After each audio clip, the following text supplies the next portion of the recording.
Friends, आप देख सकते हैं कि इस वक्त ये पीसीबी हमारे पास आया जी रिपेयरिंग के लिए। तो इसमें मसला ये है कि इसकी जो इंडोर फैन मोटर है वो नहीं चल पा रही है और पीसीबी जो है वो इसको ऑन नहीं कर रहा है, जिसकी वजह से इसके डिस्प्ले पे हमें जो है वो एरर शो हो रहा है।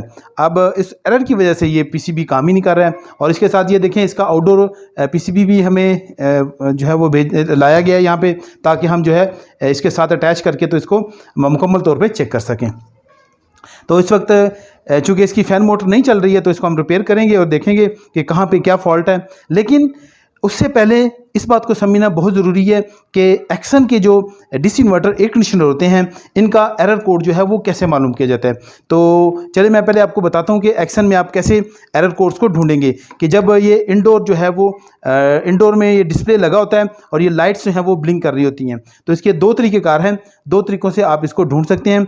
तो मैं पहला तरीका आपको बताता हूँ, तो वो है जी इसका रिमोट।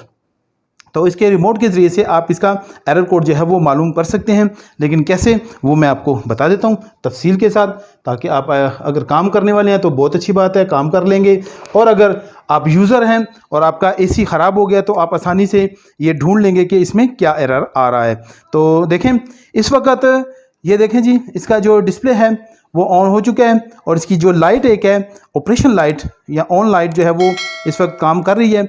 और थोड़ी देर के बाद ये जो है वो देखें, ये लाइट ब्लिंकिंग जो है वो स्टार्ट हो गई है। अब लाइट ब्लिंकिंग जब स्टार्ट हो जाए तो यूनिट जो है वो बिल्कुल स्टॉप हो जाता है और बिल्कुल किसी किस्म का कोई फंक्शन नहीं करता है। इसके लिए फिर हमें क्या करना होता है कि हमें यूज़ करना होता है जी इसका रिमोट।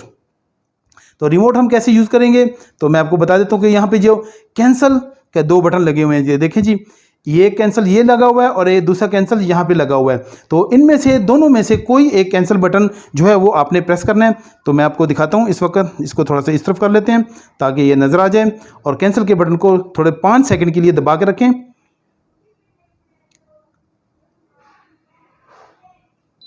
और देखें जी, इसने बीप भी की और ये देखें जी डिस्प्ले पे जो है वो 00 जो है वो आ चुका है। तो अब इसका मतलब है कि हम एरर कोड मालूम करने के लिए रेडी हैं। तो फिर क्या करना है आपने, कि आपने कैंसिल के बटन को ही बार बार प्रेस करते जाना है। तो देखिए मैं कर रहा हूँ और देखें जी, पहले ही उसने जो है वो लॉन्ग बीप दी। तो जहाँ पे ये लॉन्ग बीप देगा तो वो एरर कोड जो है वो इस वक्त इस यूनिट में एक्टिव है। तो यानी कि वो उसकी वजह से यह है वो यूनिट काम नहीं कर रहा है। तो यहाँ पे पहले ही पे इसने जो है वो देखें, ये मैं आपको दिखा देता हूँ, U4 दिखा रहा है। तो U4 जो है वो है जी एरर, ये indoor outdoor unit communication error है, क्योंकि ये इंडोर जो है वो आउटडोर के साथ अटैच नहीं है, इस वजह से ये U4 का एरर दे रहा है। लेकिन इसमें एक और एरर मौजूद है जो कि फ़ैन मोटर का एरर है। तो उसके लिए हमें क्या करना होगा कि पहले हम आउटडोर के साथ इस पीसीबी को अटैच करते हैं, तो फिर मैं आपको दिखाता हूँ कि उसमें क्या एरर आएगा। अब यहाँ पे आप देख सकते हैं कि मैंने इंडोर आउटडोर को आपस में वायर्स के ज़रिए अटैच कर दिया है। और अब यहाँ पे हम दूसरा तरीका देखेंगे जिसके ज़रिए से हम एरर कोड जो है वो मालूम कर सकते हैं। तो मैं इसको इलेक्ट्रिक दे देता हूँ। तो जब इलेक्ट्रिक दी तो देखें इसका इंडोर ऑन हो चुका है और आउटडोर को भी इलेक्ट्रिक जा चुकी है। आप देख सकते हैं यहाँ पे इसके जो है वो एक डिस्प्ले है। तो यही वो डिस्प्ले है जिसके ज़रिए से हम जो है वो एरर कोड जो है वो ढूंढ सकते हैं। तो ये देखें जी, यहाँ पे इस वक्त आप देख सकते हैं कि ये पीसीबी रेडी हो रहा है और ये कुछ देर में यहाँ पे एरर कोड जो है वो इसके डिस्प्ले पे शो कर देगा। तो अगर बाय चांस किसी वक्त अगर रिमोट ना मिले या फिर मिस हो जाए, तो हम जो है एक्सन के जो डीसी इन्वर्टर है इनके आउटडोर डिस्प्ले पे, आउटडोर में भी ये डिस्प्ले लगा होता है। तो यहाँ से हम देख सकते हैं कि यहाँ पे क्या एरर आ रहा है। तो देखें A6 का एरर आ रहा है। तो A6 का मतलब ये है कि यहाँ पे इसकी जो इंडोर फैन मोटर है वो या तो बिल्कुल चल नहीं रही है या फॉल्टी है, और या फिर पीसीबी फॉल्टी है जिसकी वजह से ये काम नहीं कर रही है। तो अब यहाँ पे मैं आपको दिखाता हूँ कि रिमोट के ज़रिए से भी हमें सेम ही फॉल्ट जो है वो रिमोट पे नज़र आएगा। तो मैं आपको दिखा देता हूँ, थोड़ा देर वेट करेंगे। और ये देखें जी, और ये देखें मैंने इस वक्त इसको 00 कर दिया हुआ है। और अब हम इसको प्रेस करेंगे कैंसिल के बटन को और आप देखेंगे कि कैसे इसमें साउंड आता है।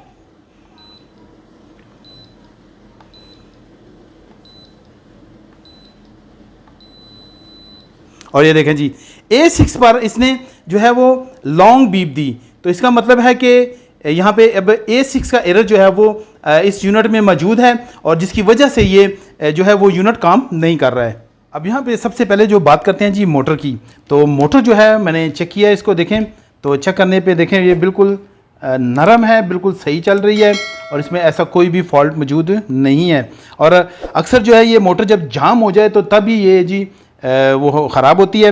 लेकिन ये भी पॉसिबिलिटी मौजूद है कि अंदर से अगर कोई पॉइंट या प्रिंट वगैरह जो है वो डिस्कनेक्ट हो जाए तो फिर भी इसके चांस होते हैं ख़राब होने के, तो फिर वो उस सिचुएशन के मुताबिक देखना होगा। लेकिन ज़्यादातर मैंने यही एक्सपीरियंस किया है कि ये जब जाम होती है तो ख़राब हो जाती है। अब बात करते हैं जी इसके पीसीबी की, कि पीसीबी को हम कैसे समझेंगे और कैसे इसको ठीक करेंगे। तो इसके लिए पहले इसको समझना होगा, क्योंकि समझना बहुत ज़रूरी है। अगर हम इसका सर्किट ही समझ नहीं सकते तो फिर हम इस पर काम नहीं कर सकते। तो सबसे पहले देख लेते हैं, अब मैं आपको दिखाता हूँ कि यहाँ पे ये पिनें इसकी कितनी हैं। इस वक्त आप देख सकते हैं कि ये अंदर से अगर हम इसको गिने तो 7 पिनें हैं, लेकिन एक्चुअली ये 7 पिनें नहीं हैं कनेक्टर में, बल्कि यहाँ पे 5 पिनें मौजूद हैं। चूँकि मोटर में ही 5 वायर्स हैं तो 5 ही पिनें यहाँ पे भी काम करेंगी, 2 पिनें जो हैं वो एक्स्ट्रा हैं। अब यहाँ पे देख सकते हैं कि मैं आपको दिखा देता हूँ, ये देखें 2 पिनें जो हैं वो कनेक्ट ही नहीं है यहाँ पे, लेकिन कनेक्टर में मौजूद हैं। अब यहाँ पे डायरेक्टली अगर देखा जाए तो मैं आपको दिखा देता हूँ, इस वक्त इस के देखें ये कैपेसिटर लगा हुआ है, तो ये बूस्टिंग कैपेसिटर है। तो यहाँ पे हमें 320 वोल्ट मिल रहे होते हैं, तो ये इसका पॉजिटिव साइड है। तो डायरेक्टली देखें पॉजिटिव साइड जो है वो यहाँ पे पिन नंबर 7 पे आ गई हुई है। देखें यहाँ पे पिन नंबर 7 लिखा हुआ है और 7 नंबर यहाँ पे मौजूद है। तो यहाँ पे हमें पॉजिटिव 320 वोल्ट मिलने चाहिए। और इसके साथ ही जो है देखें अगली पिन है 7, तो ये कि देखें जी पिन नंबर 4, तो देखें पिन नंबर 4 पे जो है वो हमें ग्राउंड या फिर नेगेटिव पॉइंट मिलना चाहिए।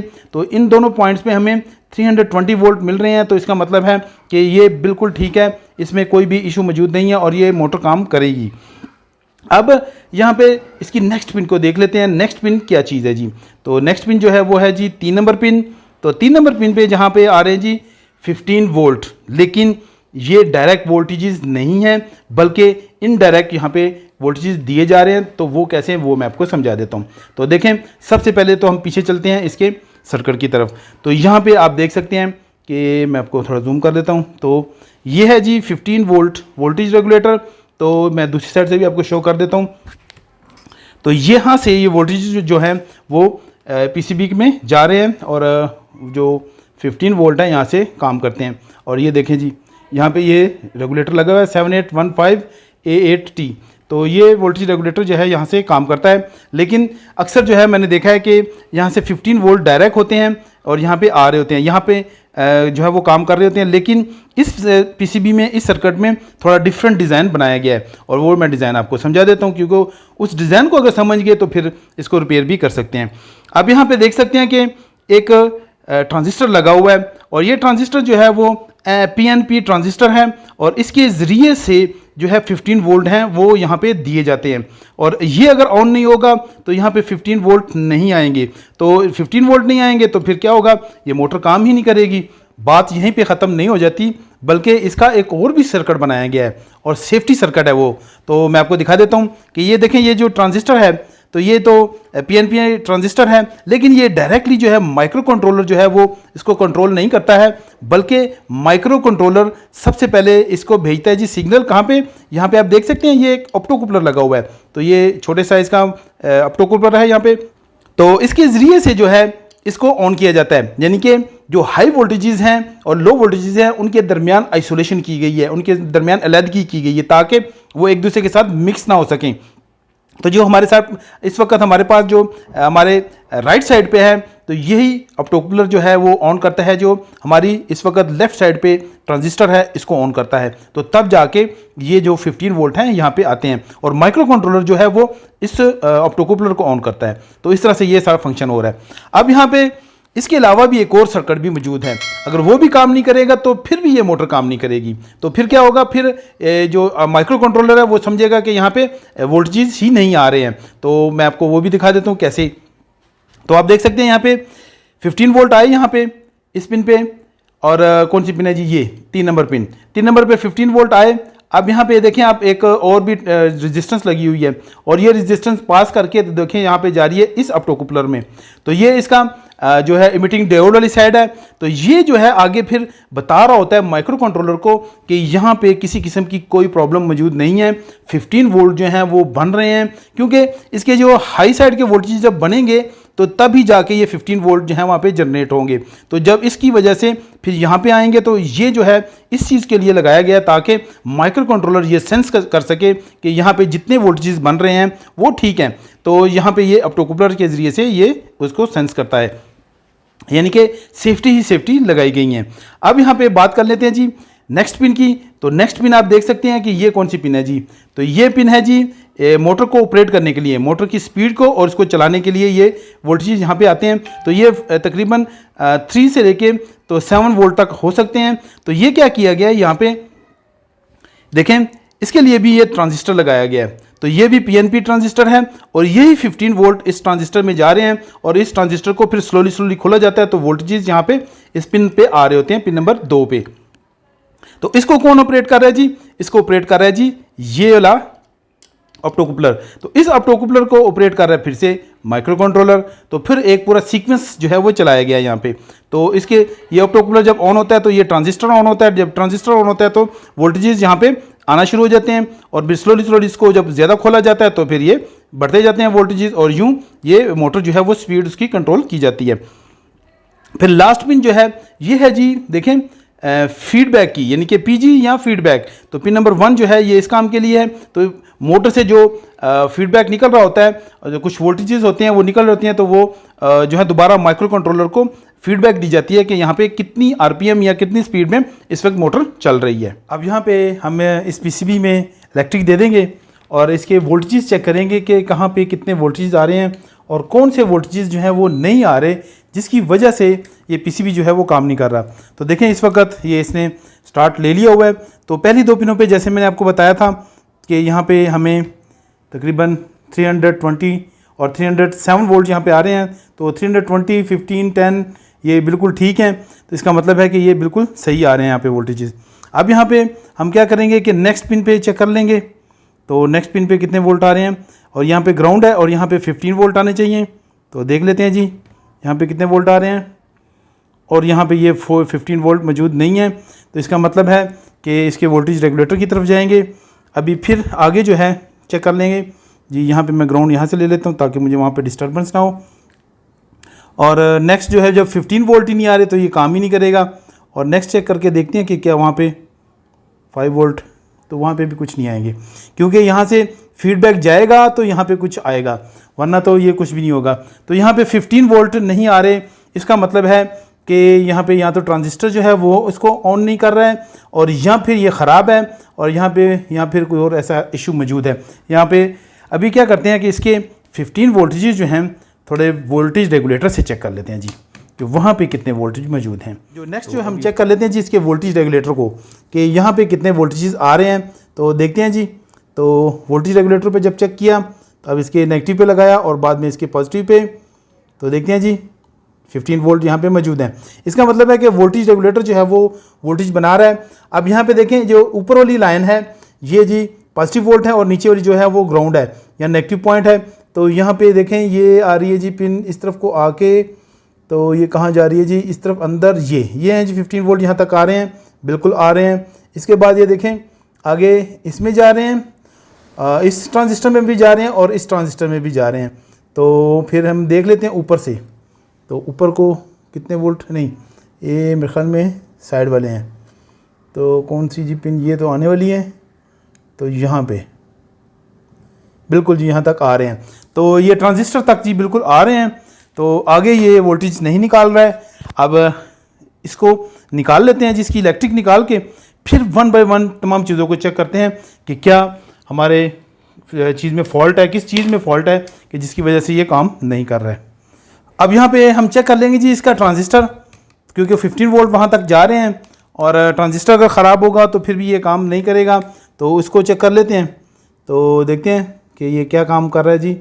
तो पीएनपी ट्रांजिस्टर है, ये तो बिल्कुल ठीक दिखा रहा है जी। और इसकी हम चेक कर लेंगे इस तरफ से भी।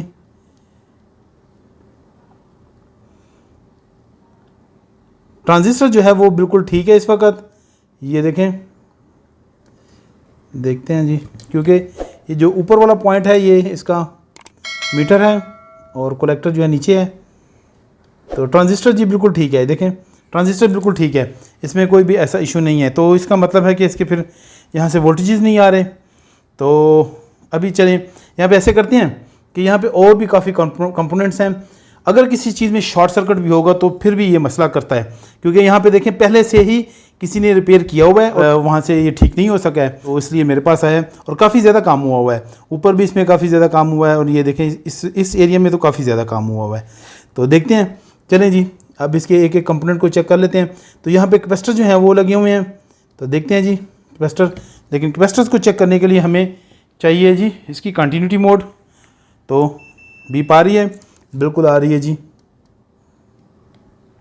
और ये कैपेसिटर जी बिल्कुल ठीक है, इसमें कोई ऐसी शॉर्ट सर्किट मौजूद नहीं है जी। फिर ये देखें जी, ये दूसरी साइड से मैं दिखाऊंगा आपको, ये यहाँ पे दो कैपेसिटर लगे हुए हैं और इसके साथ भी एक V105 की सूरत में यहाँ पे भी एक और कैपेसिटर लगा हुआ है। तो यहाँ पे इनके ऊपर चेक कर लेते हैं जी।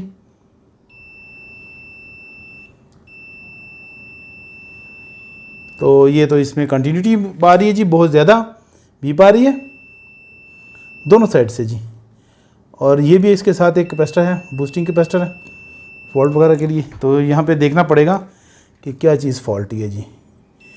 तो यहाँ पे जी एक शॉर्ट सर्किट है और इस शॉर्ट सर्किट की वजह से जो है वो प्रॉब्लम आ रही है, क्योंकि रेजिस्टेंस वगैरह मैंने चेक की तो वो ठीक है। देखिए रेजिस्टेंस चेक कर ले तो फिर ये इसको रेजिस्टेंस मोड में ले जाएंगे। अगर रेजिस्टेंस भी होगी तो हो सकता है वो उससे भी फ़र्क पड़ सकता है जी। तो बाज़ दफ़ा शॉर्ट हो जाती हैं, लेकिन ये ठीक है। 4.7 है वो ठीक है। और यहाँ पे ये 10K की है, लेकिन यहाँ पे 3.3 वो किलो दिखा रहा है, और ये साथ वाली जो है 5.1 किलो की है। तो ये कितना ये भी 3.3 दिखा रहा है। रेजिस्टेंस जो है वो ठीक है।